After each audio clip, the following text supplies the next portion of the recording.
Bharatiya Janata party భారతదేశాన్ని అర్థం చేసుకున్నట్లుగా బహుశా ఏ పార్టీ అర్థం చేసుకుని నాకు అనిపించింది. మీ మీ మీ మాటలు పెడుతుంది. రేపు తెలంగాణలో మహారాష్ట్రలో ఒక సింబాలిక్ పర్సనాలిటీ ఓన్ చేసుకున్నారు. కర్ణాటకలో ఎట్లాగో వారు అధికారంలోకి రావటం, తెలంగాణ సర్వాయి పాపన లాంటి వాళ్ళు ఉన్నారు. ఒక తెలంగాణ బీసీలలో ఓన్ చేసుకున్నది శూద్ర. వాస్తవానికి ఇట్లా పట్టుకొని కల్చరల్ ఫామ్ కూడా పట్టుకొని వెళ్ళే అవకాశం ఉన్నదా? ఉన్నది. కానీ అంటే తెలంగాణలో సింబల్స్కు చాలా తక్కువ విలువ ఇచ్చేటటువంటి ఒక చరిత్ర నడిచింది. It is because of left movement impact. తెలంగాణలో సింబల్స్కు పెద్దగా గుర్తింపు లేదు. దాని మూలంగా ఇక్కడ సింబల్స్ చాలా పెద్ద ఎత్తున ఇంకా ఎమర్జ్ కాలేదు. ఒక రకంగా చెప్పాలి అని అంటే తెలంగాణలో ఏదైనా సింబల్స్ బాగా ప్రజల్ని నాటుకొని పోయేది ఉన్నది అని అంటే అది ఒకటి బతుకమ్మ.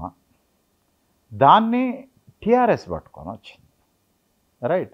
దానికంటే ముందు సోషల్ మూమెంట్స్ బతుకమ్మ వీళ్ళు దాన్ని పాపులరైజ్ చేసే ప్రయత్నం చేశారు, ఇతరులు ఆ సింబల్ని గుర్తించారు.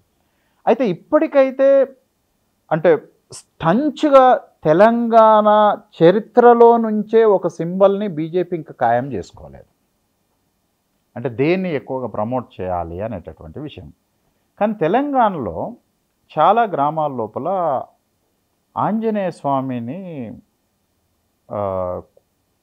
కులదేవునిగా లేదా ఆంజనేయ స్వామిని కింది కులాల లోపల చాలా పెద్ద ఎత్తున ఓన్ చేసుకుంటారు. సో అది ఒక 10-15 ఇయర్స్ నుంచి దాన్ని తీసుకోవటము, దానికి ఒక జయంతి డేట్ను కూడా డిసైడ్ చేయటము అనేటటువంటిది ఈ సింబల్నే పెద్ద ఎత్తున పట్టుకపోతుంది. కానీ ఇది కాకుండా సర్వాయి పాపన్న కావచ్చు, లేకపోతే ఇంకొక చరిత్రకు సంబంధించినటువంటి వాటిని పూర్తిగా ఓన్ చేసుకునేటటువంటి ప్రయత్నం జరగలేదు. ఎందుకు జరగదంటే కూడా నేను చెప్తాను.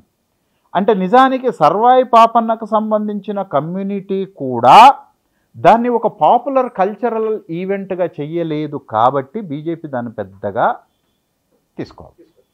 శివాజీని ఎందుకు తీసుకుందంటే అక్కడ మరాఠా ఒక మాస్ మూమెంట్గా తీసుకున్నది కాబట్టి దాన్ని అది ఓన్ చేసుకోవడం కొరకు ప్రయత్నం. అంటే శివాజీ ప్రస్తావన యూపీలో బీహార్లో ఉండదైతే ఉంటుంది, కానీ అది పెద్దగా వర్కౌట్ కావు ఆ ప్రాంతాన్ని బట్టి వాళ్ళు.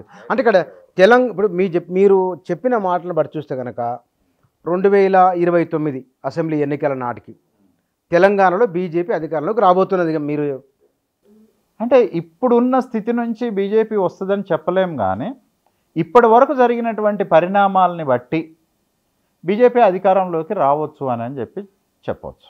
ఎందుకు అని అంటే ఇల్లానక నేను ఒక మాట చెప్పినాను. అంటే బీఆర్ఎస్ ఓట్ షేరు 41 నుంచి 16-17 కాడికి పడిపోయింది. అంటే దాదాపు ఒక 26-27% దాని ఓట్ షేర్ అంతా లాస్ అయింది.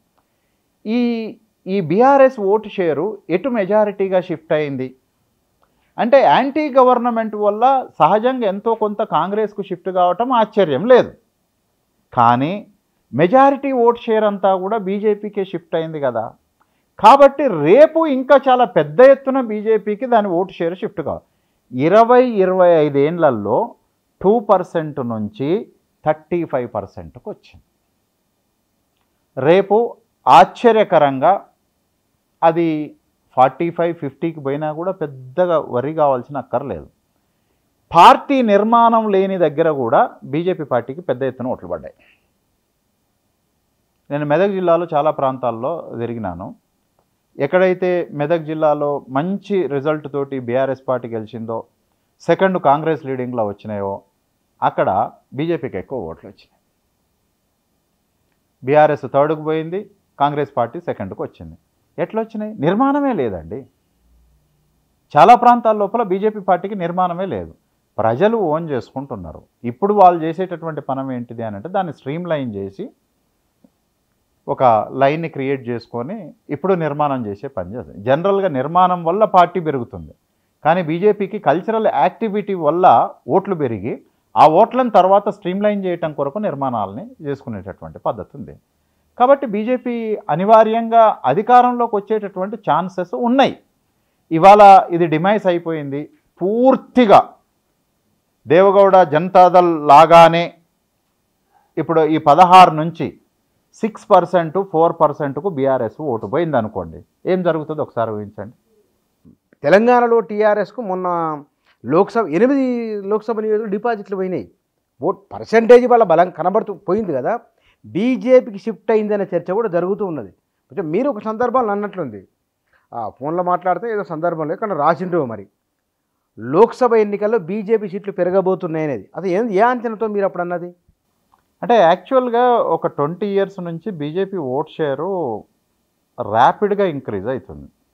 అంటే 2+2+4 అట్లా కాదు, 2 నుంచి 7కు పోయింది, 7 నుంచి 14కు పోయింది, 14 నుంచి 19కు పోయింది, రైట్. ఇప్పుడు almost 35, 36, I'm not sure exactly number, 25 వరకు వచ్చింది. సో ఇంత ఓట్ షేరు ఏడికెళ్ళి వస్తున్నది, రైట్. అంటే last general election, assembly general election లోపల బీఆర్ఎస్ ఓట్ షేరు 41, ఇప్పుడు దాని ఓట్ షేరు 16 పాయింట్ సంథింగ్, ఏది పార్లమెంట్ ఎలక్షన్ లోపల. అంటే 40లో మనము 15 తీసేసుకుంటే 25% BRS vote share Congress BJP మధ్యన షిఫ్ట్ అయింది. అయితే నేనేం రాసినానంటే బీఆర్ఎస్ ఓటు ఉన్నట్టుగా మొత్తము బీజేపీకి షిఫ్ట్ అయితే అది 10 క్రాస్ అవుతుంది అని, లేదు partial part of BRS vote shift అయ్యేటట్లయితే అది 8 దగ్గర ఆగుతుంది అని రాసినాను. అంటే 15% షిఫ్ట్ అయింది కాబట్టి 8 దాకా వచ్చింది. ఒకవేళ కాంగ్రెస్కు పెద్ద ఎత్తున షిఫ్ట్ కాకుండా, లేదా ఈ 15కు ఇంకొక 5-6% ఒకవేళ బీఆర్ఎస్ ఓట్లు బీజేపీకి షిఫ్ట్ అయ్యి ఉంటే 10 క్రాస్ అయ్యి ఉండేది. అందుకనే మీరు చూడండి, వాళ్ళు చాలా సందర్భాల లోపల మాట్లాడుతూ 12 వస్తాయి అన్నాడు కిషన్ రెడ్డి, మాకు 12 సీట్లు వస్తాయి అని అన్నాను. నిజానికి వచ్చి ఉండేది, కానీ బీఆర్ఎస్ ఓట్ షేరు కాంగ్రెస్కు 10% షిఫ్ట్ అయింది, బీజేపీకి 15% షిఫ్ట్ అయింది. దీని మూలంగా అది 8 దగ్గర ఆగింది. నా అంచనా ఏముండేనంటే కాంగ్రెస్కి 8కి బీజేపీకి 8 బరాబర్ వస్తాయి. ఎందుకు ఈ మాట వచ్చానంటే, ఒక్కటే నేను గెలుస్తుంది అని అనుకున్నాను, ఆడ కాంగ్రెస్ వచ్చింది జైరాబాదు, అది తప్ప అన్ని చోట్ల మహబూబ్ నగర్ ఓడిపోతుంది అని అన్నారు, లేదు మహబూబ్ నగర్ గెలుస్తుంది. నాగర్ కర్నూలు లోపల బీజేపీ సెకండ్ వచ్చింది. అవును, అసలు నాగర్ కర్నూలు సెకండ్ రావడం అనేది నిజానికి ఒక రకంగా చెప్పాలంటే తెలుగుదేశం పార్టీ పోయిన తర్వాత నాగర్ కర్నూలు అనేది టీఆర్ఎస్కు కంచుకోట. అట్లాంటి కంచుకోటలో అరే ఎంత 6 నెలల గ్యాప్లో నువ్వు పూర్తిగా థర్డ్కు పడిపోయాను. అసలు బీజేపీ పార్టీ నాగర్ కర్నూలు ఎక్కడిది, మీరు ఒక మాట చెప్పండి నాకు, ఏడన్నా ఉందా అసలు?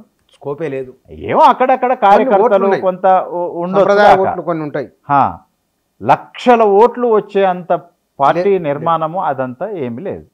అందుకని నేనేమంటున్నానంటే బీజేపీ ఎక్స్పాన్షన్ అనేటటువంటిది it is not because of the efficiency of BJP, right. BJP తీసుకునేటటువంటి మల్టిపుల్ ప్రోగ్రామ్స్ వల్ల బీజేపీని ప్రజలు కోరుకుంటారు. ఇప్పుడు మన వాళ్ళు చాలామంది విశ్లేషణ చేస్తూ ఉంటారు, బీజేపీ ఏడున్నది అది ఉన్నది ఇదేనా. నేను 2009లో మాట్లాడినప్పుడు బీజేపీ ఈ రాష్ట్రంలో భవిష్యత్తులో అధికారంలోకి రావచ్చు అని 9లో చెప్పిన. మీరు ఇప్పుడు అడుగుతున్నారు నన్ను క్వశ్చన్. 2009లో బీజేపీ పవర్లోకి వస్తుంది తెలంగాణ ఫార్మేషన్.